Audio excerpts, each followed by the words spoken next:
Chapter 10 of The Science of Being Great by Wallace D. Wattles. Idealization.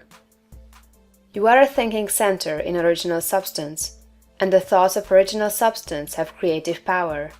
Whatever is formed in its thought and held as a thought form must come into existence as a visible and so-called material form, and the thought form held in thinking substance is a reality.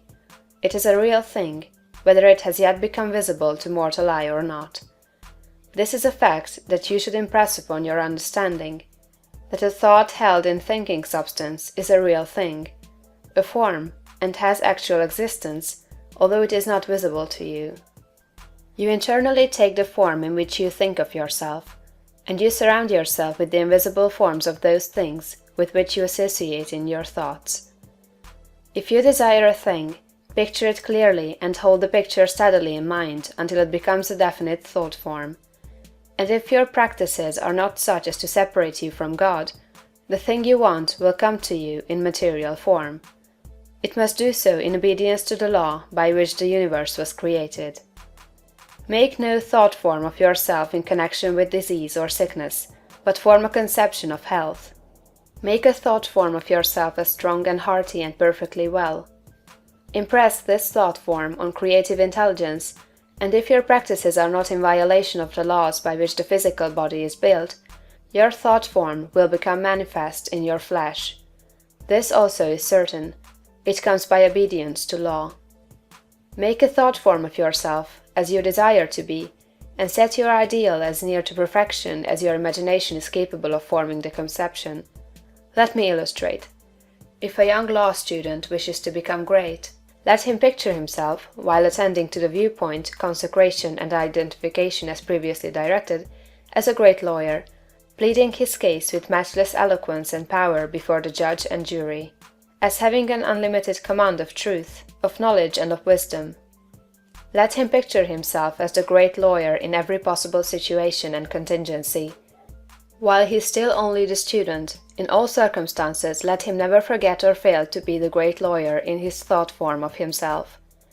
As the thought form grows more definite and habitual in his mind, the creative energies, both within and without, are set at work. He begins to manifest the form from within, and all the essentials without, which go into the picture, begin to be impelled toward him. He makes himself into the image, and God works with him. Nothing can prevent him from becoming what he wishes to be. In the same general way, the musical student pictures himself as performing perfect harmonies, and as delighting vast audiences. The actor forms the highest conception he is capable of in regard to his art, and applies this conception to himself. The farmer and the mechanic do exactly the same thing. Fix upon your ideal of what you wish to make of yourself. Consider well, and be sure that you make the right choice. That is, the one that will be the most satisfactory to you in a general way. Do not pay too much attention to the advice and suggestions of those around you. Do not believe that anyone can know, better than yourself, what is right for you. Listen to what others have to say, but always form your own conclusions. Do not let other people decide what you are to be. Be what you feel that you want to be. Do not be misled by a false notion of obligation or duty.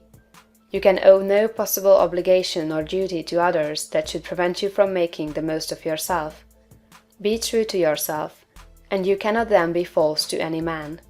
When you have fully decided what thing you want to be, form the highest conception of that thing that you are capable of imagining, and make that conception a thought form. Hold that thought form as a fact, as the real truth about yourself, and believe in it. Close your ears to all adverse suggestions. Never mind if people call you a fool or a dreamer. Dream on. Remember that Bonaparte, the half-starved lieutenant, always saw himself as the general of armies and the master of France, and he became in outer realization what he held himself to be in mind. So likewise will you. Attend carefully to all that has been said in the preceding chapters, and act as directed in the following ones, and you will become what you want to be. End of chapter 10.